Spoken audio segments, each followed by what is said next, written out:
दोस्तों, Roman empire की slavery यानी कि गुलाम एक असामान्य दास प्रथा थी। पूरे शाही समाज से हटकर रोमन एम्पायर में दासों के लिए कुछ नए नियम थे और कुछ इतने अलग नियम थे कि उन्हें सुनकर ही कानों से खून आ जाए। बता दे, रोमन एम्पायर जिन रियासतों से युद्ध लड़ता था और फिर वो युद्ध जीत जाता था तो उस रियासत की लड़कियों और लड़कों को अपने पास दास के रूप में रखता था और युद्ध में जीते हुए लोगों को वो सबसे निचले पायदान का मानता था। मतलब कि वो युद्ध में जीते हुए लड़कों, लड़कियों या औरतों और मर्दों को कुछ समझता ही नहीं था। रोमन एम्पायर में दासों की जिंदगी बहुत ही ज्यादा बेकार होती थी। जो उम्रदराज आदमी होते थे और जो बहुत ज्यादा उम्र वाली औरतें होती थी जो कि अपनी जवानी को पूरी तरह से खो चुकी होती थी, उन्हें रोमन एम्पायर में सबसे रद्दी और घटिया काम दिए जाते थे, जैसे कि गुसलखाने की सफाई करना या फिर घोड़ों या खच्चरों की लीद साफ करना आदि जैसे काम। तो वही जवान लड़कियों, खूबसूरत लड़कियों और कम उम्र की लड़कियां अक्सर सुल्तान के कक्ष के इर्द गिर्द ही रहती थी। उनसे ऐसे काम लिए जाते थे जिनमें कि उन्हें ज्यादा तकलीफ ना हो, लेकिन ये सिलसिला केवल कुछ दिनों के लिए ही होता था।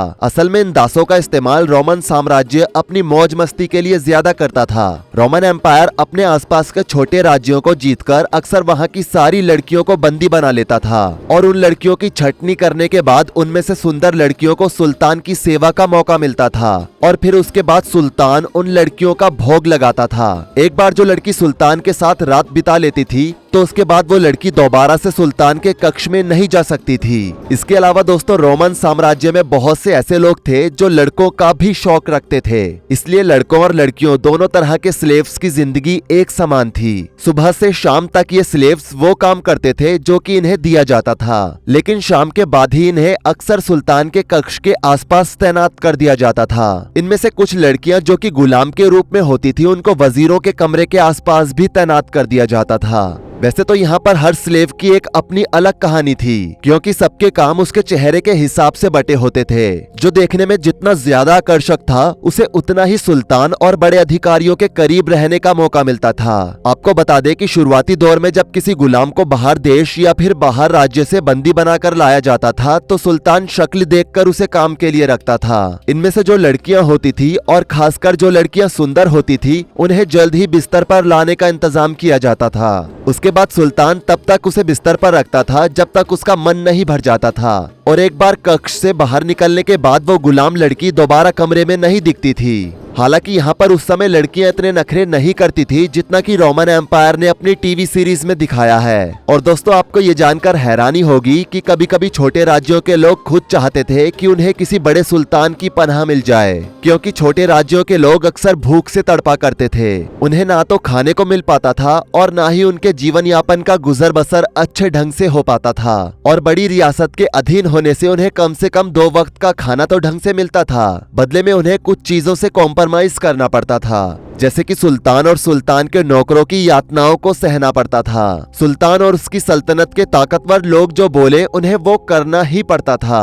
दोस्तों, रोमन एम्पायर के सबसे जाने माने हिस्टोरियन टैसिटस ने बताया कि रोमन एम्पायर के गुलामों के साथ वजीर और उनके सैनिक ज्यादा मजे करते थे। ये सब तब होता था जब रोमन एम्पायर अपनी ताकत के शिखर पर पहुंच चुका था। अपना साम्राज्य बटोरने के चक्कर में रोमन साम्राज्य स्लेवरी में ज्यादा हिंसक भी नहीं था, लेकिन 3 से 4 दशक पूरे करने के बाद जब रोमन साम्राज्य ने मिस्र तक में अपना डंका बजा लिया, तब रोमन साम्राज्य अपनी शक्ति पर गुमान करने लगा। रोमन एम्पायर ने स्लेवरी यानी कि दास प्रथा को कॉमन कर दिया। सीधे शब्दों में कहें तो इसका मतलब ये था कि रोमन साम्राज्य में दास प्रथा अब कभी बंद नहीं होगी। बता दें कि उस समय तक रोमन एम्पायर के पूर्व में रहने वाले सोमेटिक और ग्रीक लोगों से लेकर उत्तर और पश्चिम में जैमेनिक और सेल्टिक लोगों तक और दक्षिण में फोनिशियन, अफ्रीकन्स और इजिप्शियन तक, उस समय के पहले रोमन साम्राज्य के बनने से पहले भी दास प्रथा थी, जो उस दौरान भी रही और बाद में भी दास प्रथा एक बड़ी परंपरा बनकर रही। इस बात को जानने वाले रोमन्स ने इसे वहां के जुडिशियरी और लॉ सिस्टम में शामिल किया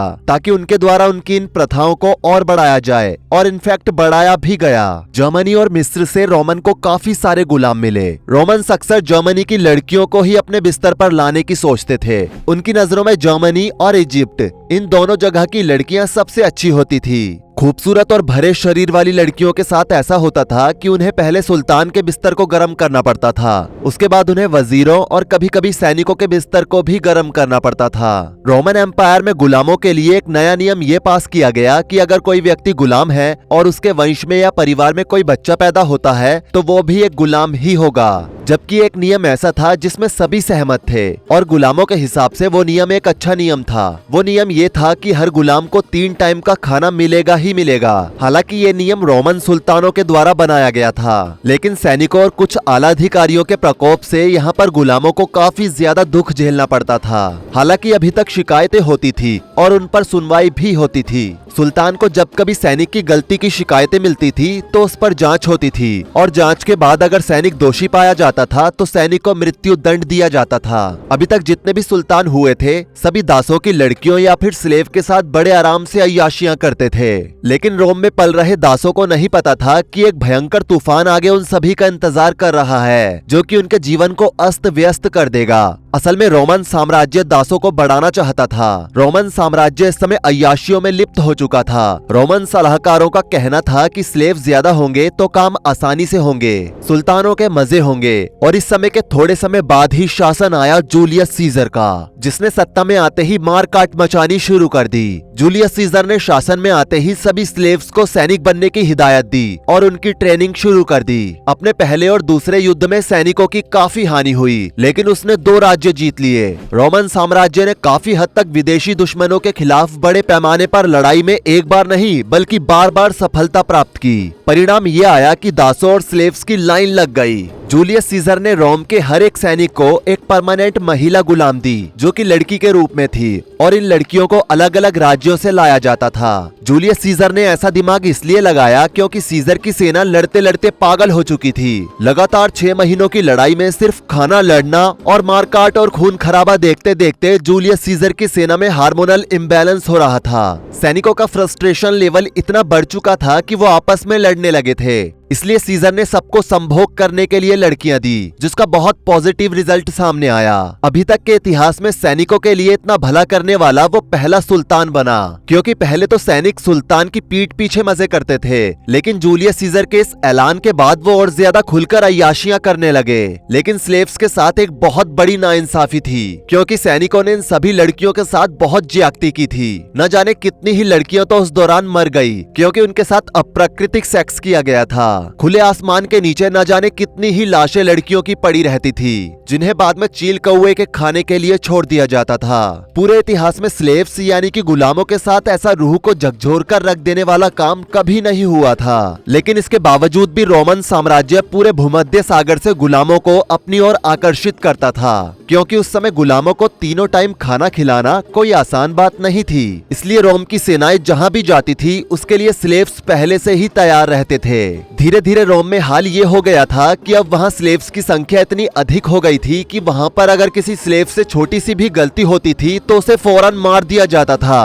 स्लेव्स की संख्या इतनी ज्यादा हो गई थी कि स्लेव बीच सड़क पर खुलेआम आपस में ही संबंध बनाने लगे थे, क्योंकि उनकी आपस में सेक्स की पूर्ति नहीं हो पा रही थी। अब एक अकेला सुल्तान कितनी ही लड़कियों को संतुष्ट कर पाएगा। इसलिए जो स्लेव्स लड़कियां थी वो सैनिकों, वजीरों और यहाँ तक कि गुलामों के साथ ही अय्याशियां करने पर मजबूर हो गई थी। इन सभी चीजों का एक सीधा असर रोमन साम्राज्य की हर चीज पर पड़ा, चाहे वो अनाज का भंडार हो या फिर रहने की जगह हो। हर जगह पर इन दासों और स्लेव्स का बोलबाला होने लगा था और रोमन साम्राज्य में खुलकर अय्याशियां होने लगी। उसका अंजाम ये हुआ कि आखिरी में एक मजबूत साम्राज्य पूरी तरह से गिर गया। रोमन हिस्टोरियन सिसरो बताते हैं कि वो दास प्रथा ही थी जिसके कारण रोमन साम्राज्य मिट्टी में मिल गया। रोमन साम्राज्य की दास प्रथा और स्लेवरी के कई सबूत आज भी रोमन की कई प्राचीन जगहों पर देखने को मिलते हैं, जहां पर पत्थरों में नक्काशी के द्वारा स्लेवरी को साफ दर्शाया गया है। और ये सभी नक्काशियां करीब हजारों साल पुरानी हैं। लेकिन जिस रोम ने दास प्रथा को अच्छा समझा वही दास प्रथा उसके लिए सबसे बुरी साबित हुई, क्योंकि वही आगे चलकर उसके पतन का कारण बनी। तो दोस्तों ये है प्राचीन रोमन इतिहास के ऊपर हमारी एक शानदार पेशकश। आपको कैसी लगी नीचे कमेंट करके जरूर बताएं। वीडियो को लाइक करें, शेयर करें और ऐसी ही और वीडियोस के लिए इस चैनल को सब्सक्राइब करके साथ में बेल नोटिफिकेशन को भी ऑल पर सेट कर लें। धन्यवाद।